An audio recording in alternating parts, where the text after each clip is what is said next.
A thing and its opposite are not two. Each thing and its opposite are both part of a larger whole. To use my previous example, heads and tails on a coin, they are considered opposites, but they are part of the same nickel. Light and dark are gradations of illumination.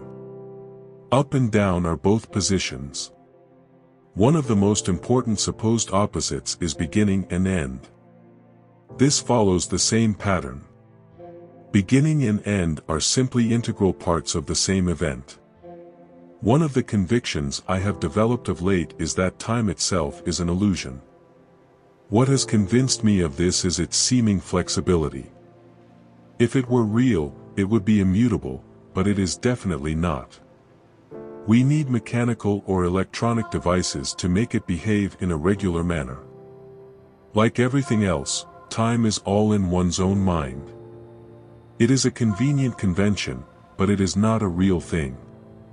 Time is simply how we perceive the unfolding of process, first this, then that, then etc. But just because we perceive a thing as being a certain way does not mean that outside of our perception it must necessarily be that way. I look at coincidence, for example. We usually put coincidence out of our minds, but if you examine them closely, space and time go all wobbly, which is probably why we boot them out of consciousness as quickly as possible. This brings up what I consider one of the great laws of the universe: absolutely everything is a two-way street. Neville calls it the law of reversibility. Whatever it is called, it seems to be true. The upshot is that cause and effect are not separate. Most would agree on that point, but most would look at you as if you were nuts if you put forth the idea that a result will necessarily produce its own cause. Yet it is so. Unless you believe that time is by nature a fixed quantity, and without a clock or something to measure it with, how fixed would it be? This makes perfect sense. The practical end of this is the conscious manipulation of your own reality. If you have your desired effect, the causes will develop of themselves without regard to our concepts of space and time. So be happy and the causes of your happiness will show up on your doorstep. Feel yourself secure and abundant and the causes of your security and abundance will manifest themselves. Believe something to be true and you will be constantly stumbling over evidence of it. As Neville puts it, assumptions always harden into facts. I am sure that you must have experienced the law of reversibility on several occasions, but you were ignorant about it. For example, when we tell someone that everything will be fine. Or when someone is sick in your house, you keep telling your mind that she or he will be fine soon. You look towards the positive side.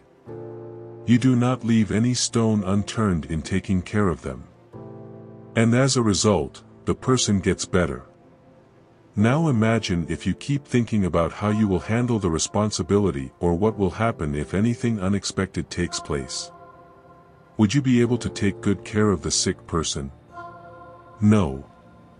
But when you motivate yourself with positive vibes, you can increase the power of this vibe by acting as if you already have what you seek. This is the law of reversibility. Negative emotions create negative situations. Positive emotions create positive situations.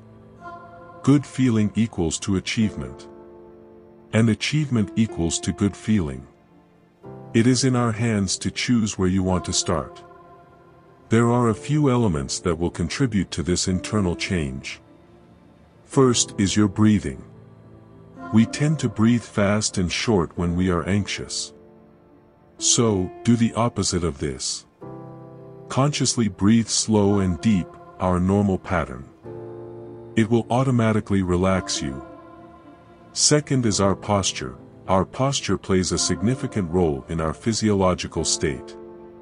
Your head up, back straight, shoulders back, and chest open, all this will contribute to a confident and powerful feel. Fake it until you make it. It is an aphorism that suggests that by imitating confidence, competence, and an optimistic state of mind, a person can see those qualities realized in their real life.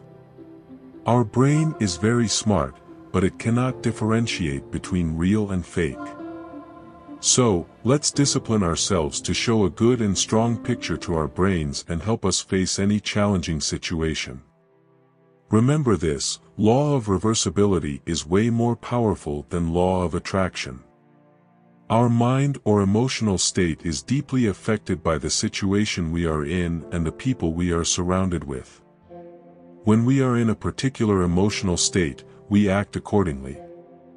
That emotional state can make any happy situation sad and any challenging situation a learning experience. When we practice law of reversibility, we know we can have exactly what we want. It already exists somewhere, what we sometimes call the field of unlimited possibilities. Imagination takes place in your mind. Your conscious mind passes the information about that image to your unconscious mind. The unconscious mind then signals your DNA to send the corresponding vibe to the universe. When you apply all your energies toward some goal, then the universe will make sure to give it back to you. But for this, you have to train your brain to imagine. I hope you like this video, subscribe for more such videos. Thanks for watching.